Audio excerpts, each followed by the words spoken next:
Video ini sebenarnya dirakam pada Jun 2020. Waktu itu, dunia baru saja melalui fasa yang sangat mencabar. Dan kami pula ambil peluang untuk bercuti sekeluarga, mencari sedikit ruang bernafas di tengah keindahan alam. Bila tengok semula rakaman ini pada tahun 2026, terasa betul perjalanan masa itu. Anak-anak masih kecil, gelak ketawa mereka, cara mereka bermain pasir, semuanya jadi kenangan yang sangat berharga. Kadang-kadang nilai sebenar sebuah perjalanan bukan pada tempat yang kita pergi, tetapi pada siapa yang ada bersama kita ketika itu. Pulau Perhentian, salah satu pulau tercantik di Terengganu yang terkenal dengan air lautnya yang jernih dan pasir putih yang memukau. Kali ini kami sekeluarga memilih untuk menginap di Long Beach, kawasan yang menjadi tumpuan pelancong dari seluruh dunia. Inilah kisah pengembaraan kami sekeluarga di Pulau Perhentian.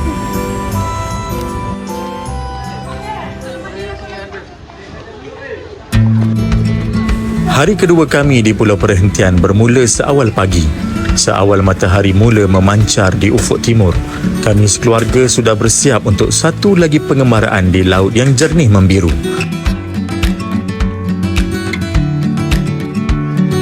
Dengan menaiki bot laju, kami dibawa ke salah satu kawasan snorkeling yang terkenal di sekitar Pulau Perhentian. Airnya sangat jernih, sampai boleh nampak ikan berenang di celah-celah batu karang dari atas permukaan air lagi.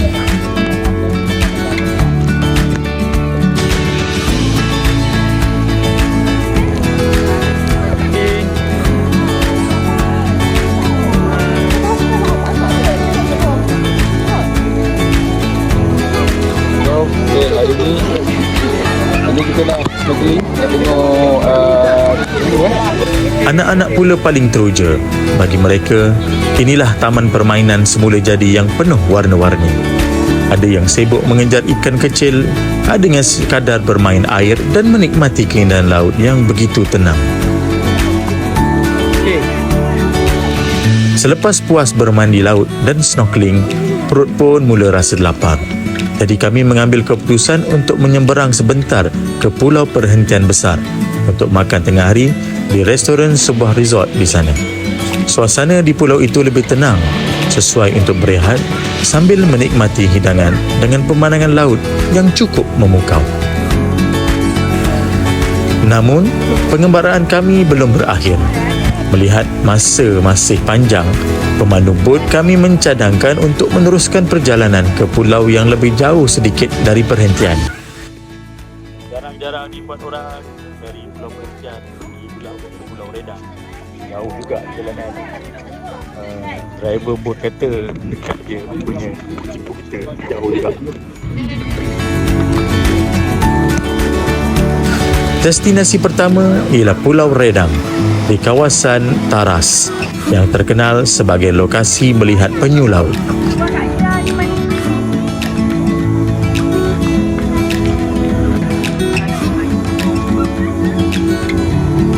Perairan di sekitar Redang memang menjadi habitat kepada penyu, terutamanya spesies penyu agar atau green sea turtle.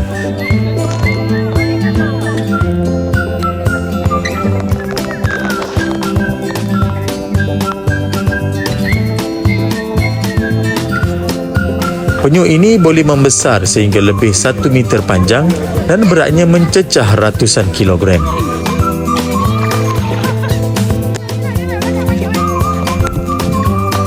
Walaupun saiznya besar, pergerakan mereka di dalam air sangat tenang dan anggun.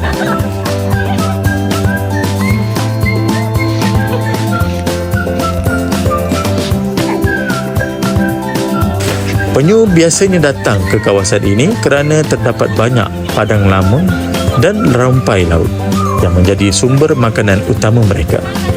Dengan sedikit nasib, pelancong boleh melihat sendiri penyu berenang bebas di dasar laut. Satu pengalaman yang cukup istimewa bagi sesiapa yang datang ke sini.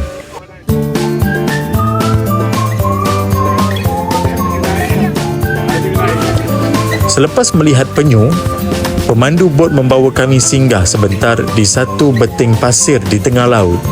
Dari jauh, kawasan ini kelihatan seperti pulau kecil yang tiba-tiba muncul di tengah lautan. Saya berada di tengah lautan, tapi kita ada tebing pasir di sini. Pasirnya putih bersih, airnya cetek dan jernih kehijauan. Di sinilah kami mengambil peluang untuk berehat seketika, bergambar dan menikmati pemandangan laut yang terbentang luas di sekeliling.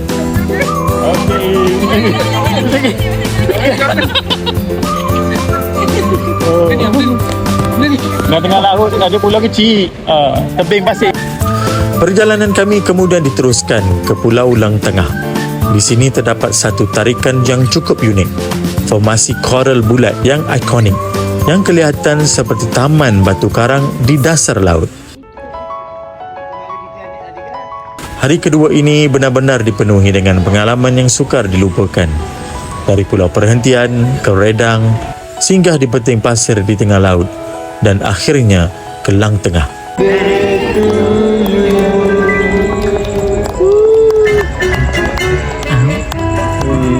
Malam itu sempat juga kami menyambut hari ulang tahun kelahiran Mama Halina di waktu makan malam.